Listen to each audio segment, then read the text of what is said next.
Everybody wants to buy low and sell high. But the truth is, most traders do the exact opposite. They buy high and sell low. They buy when it's exciting, tons of green candles. It's already been up a lot, and that's when they buy. And then it goes against them, and then they sell at the worst time. And then price turns around and goes the other way. So today we're going to talk about standard deviation and how do you know when a good time is to enter, and then how do you know when is a good time to get out. Hey, welcome in to the grind, to the glow, enlighten trades. Let's go! Enlighten trades, enlighten trades. Learn it, build it, grow, turn it up. We're about to roll. Enlighten trades. Let's go. Good morning, everyone. This is Brent with Enlightened Trades. Today is Saturday, May 23rd, 2026. And we had an exciting week this last week and ready for the weekend.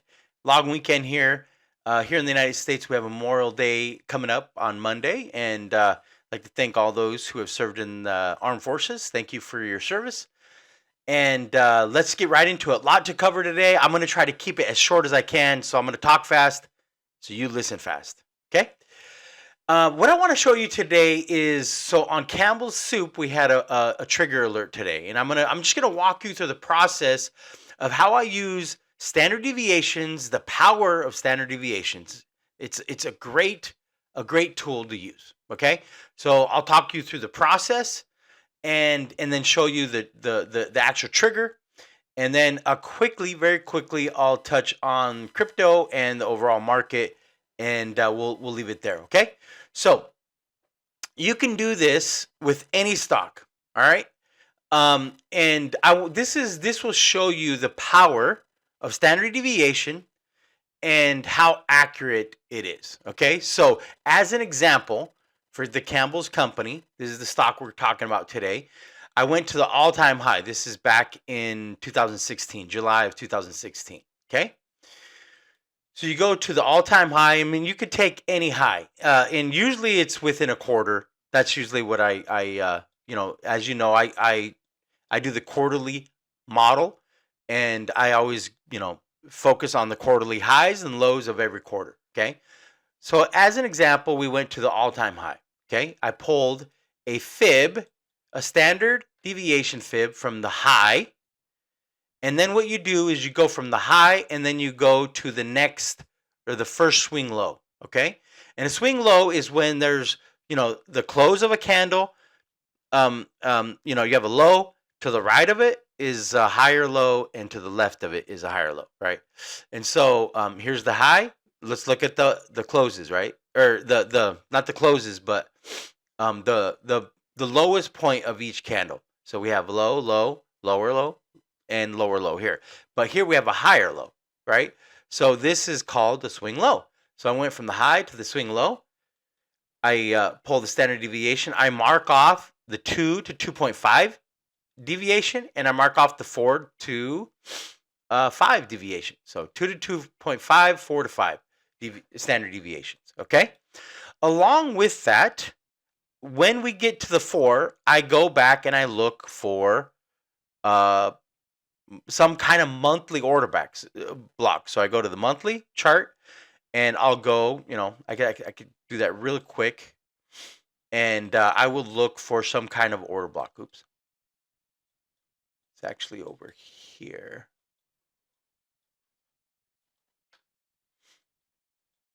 All-time high. Here we go. So I go back, I do a monthly. Here's an order block right here, right? This red candle is an order block. This is another order block right here, but it's within this order block. So, but as we're going up, this red candle would be a monthly order block, right? Then I mark off the lows of each of those quarters. Okay. Sorry, now we gotta find it. All right. So then I go back, and as you can see, within this order block, I've marked off quarter number 3, quarter 3 low, the quarter 4 low, and quarter 1 low. I could also mark off quarter 2 low here, just real quick, just so you have it. Boom. Can't quite tell which one's lower. I think that one's lower. Anyways, so mark off these lows. Let's go back and see what price did. Okay. Go back to this high. Oh, okay. So first step. The reason I mark off 2, I want to make a purchase within the 4 standard deviation most of the time. And other videos I'll get into it, but most of the time that's where I make a standard deviation, or the purchase is in the 4 spot deviation. What the 2 spot though will help you to know. So once we pass the 2 spot, or within the 2 spot, you know, it could pass it, but within the 2 spot, the next high, right? So then I will go to the next high. The next high is right here, or the highest high, before we started going down. And then same thing, pull another standard deviation. and then we'll see where it matches up. If it matches up, like 2 to 2.5 standard deviation within the 4 spot, this is a perfect example of what I love. Okay, so we have the 4, we have the 2 spot on the most recent high within an order block, right? Then I go and I say, okay, what liquidity has it taken? Okay, so as you can tell, it came down, it took out quarter 1 low, quarter 4 low, and it didn't quite take out the quarter 3 low. It made a low, but it didn't take this out. This is what is called engineered liquidity, right? So what it's doing is it's stopping here so that when the next time it comes down, it'll just take out this liquidity, right? Because there's multiple liquidity. The algorithm that runs the market, it seeks to take out the liquidity, and the liquidity sits at below the monthly quarter lows and the the quarterly highs and the quarterly lows. That's where liquidity sits, and that's where the algorithm on the monthly basis targets, is that liquidity. Okay, so it came down, it took out this liquidity, it went up, and it closed above the 21-day moving average, right? So once it closes above the 21-day moving average, I same thing. I do a standard deviation on the way up. Okay, so we have the 2 to 2.5 spot, the 4 to 5 spot, and you get in. If you didn't get in that day, that's fine. You get in the next day, and to the two spot would have been about 11.8%. The 4 spot would have about 24%. So what I would do, get in here, I would close when it got to. I would close a portion of my a bigger portion of my holdings at the 2 spot. Okay. Then I would move my stop loss up, wait, and then wait until it hit the 4 spot. Okay. And as you can see, it went up, perfectly hit the 4 spot. Now, I also look for the target of the previous quarter's high, right? Which is right here at 44.17. But I will take the lower of the 2, either the 2 or 4 spot standard deviation, or the most recent the previous quarter's high. Okay, whatever's the lowest, because I like to just get out sooner than later, right? So as you can tell, it stopped before it took out that previous quarter's high. Well, what is that? Engineered liquidity right here, right? So where does it go? It goes to the 4 spot. I pull another standard deviation from here, from the high to the swing low, 2 spots right here. It came directly down to the 2 spot, and it takes out the 2 previous lows right here in quarter 2 and quarter 3. It left the previous quarter 2's low here, but it takes it out, and then where does it go? Goes right back up and takes out these 2 highs, right? Just trust me on this, right? Like this, the 2 to 2 spot standard deviation is amazing. Okay, so It's awesome. Now there is one thing I'm going to point out. See how this one? No, there is a standard. I didn't pull one here, but I guess we're here. Let's see where it goes. Okay, here's the low, swing high, barely can see it. Here's the 2 to 2.5 spot, and here's the 4 spot right here. So it would have taken out both of those, and then it kept going. All right, let's go to today. Reset the chart. Go to today. Okay, so go to this quarter's high. I marked out the higher swing low. Marked out 2.2 to 2.5 standard deviation and the 4 to 5 standard deviation. Okay, so what happens? It didn't quite make it down to the 2 spot here. So I'm not going to use this. Although if you did use it, it would work. It did go down to the 2, but sometimes it won't stop at the 2. It'll just keep going down to the 4, and that's okay. It's down in the 4 spot standard deviation. I go back, I look. We have a monthly order block that I found, and then I mark off the quarter lows that within this order block. Right. This is the crazy thing about what happened. It came down. Price came down on Thursday all the way to 1956. Well, the quarter one low of 1995. This is crazy. 1995's quarter one low is at 1955, and it came down to 1956. So it was just 1 penny short of taking out that liquidity. I mean, that's close enough, right? That's close enough. But it's kind of crazy. Okay, the other thing that I did is I took the high and the low from the low, all-time low to the all-time high way up here. I did a regular fib, and I didn't mark out the golden pocket. I just marked out the 702 fib, which is in the middle of the golden pocket, just to see where it was at, right?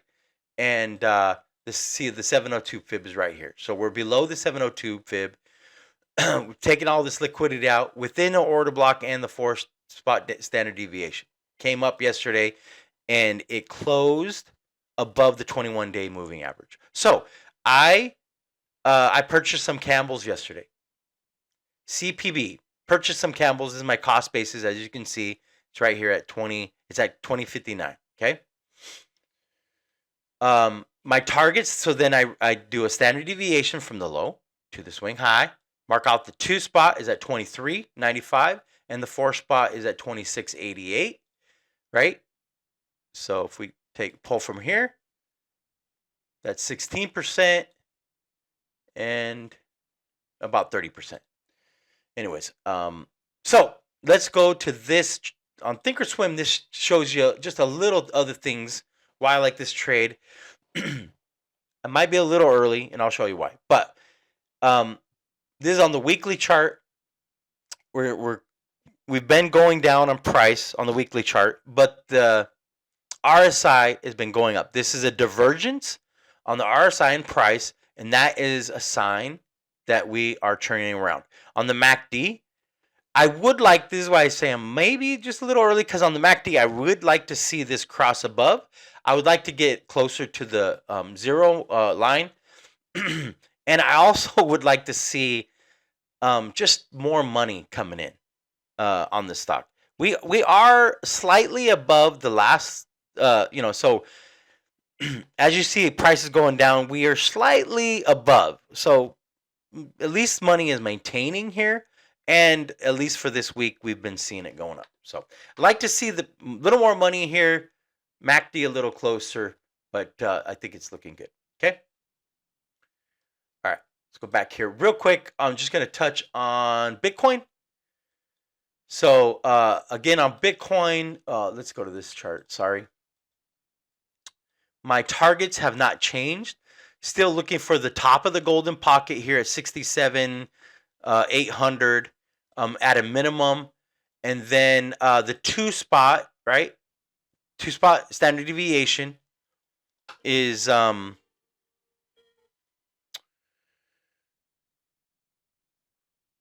down here It's within this 4-spot standard deviation, and there's 2 untaken liquidity down here, quarter 1 and quarter 4's liquidity. Okay, I've marked out these yellow boxes here because this is time. This is dates of time.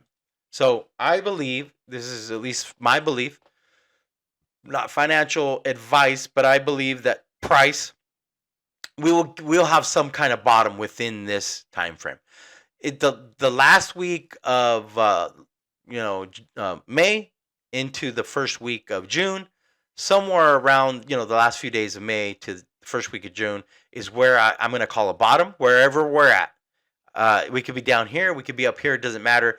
Wherever we're at, I think that's where we're going to see a bottom, and then I think we're going to quickly go up from there. Okay, and where we're going to go? Well, I think we will take out this previous high here at 97.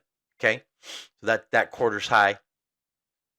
So I do think we're gonna at least go past the 97, and it will be towards. I think that we'll have some kind of up movement between the end of July and the first week of August. So I think it's gonna be.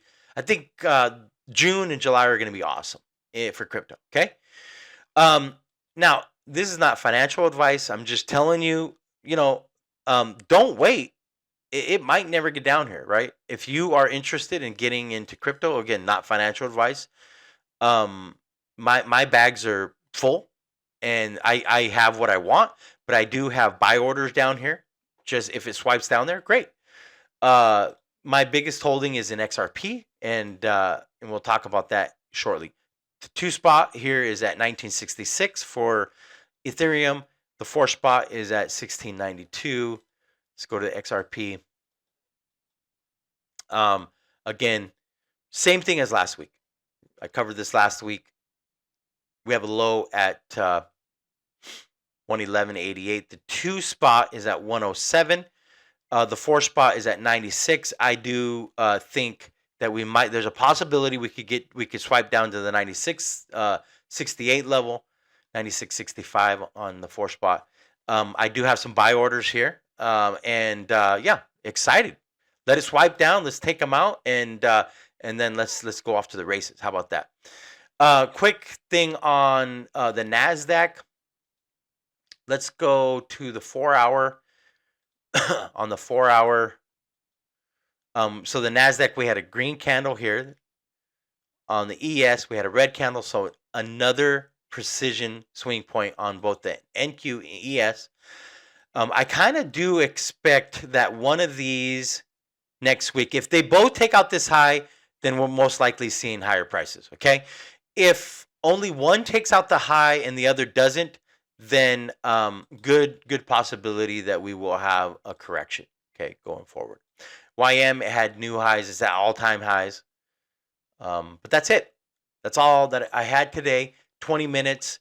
Thank you guys for being here. Sure love all you guys. Hit the like button, subscribe, and leave a comment. If you disagree, great. Just tell me what you think. What are your targets? Where do you see the market going? And that's what we have today. Love you guys. See ya. Have a great day. Have a great weekend.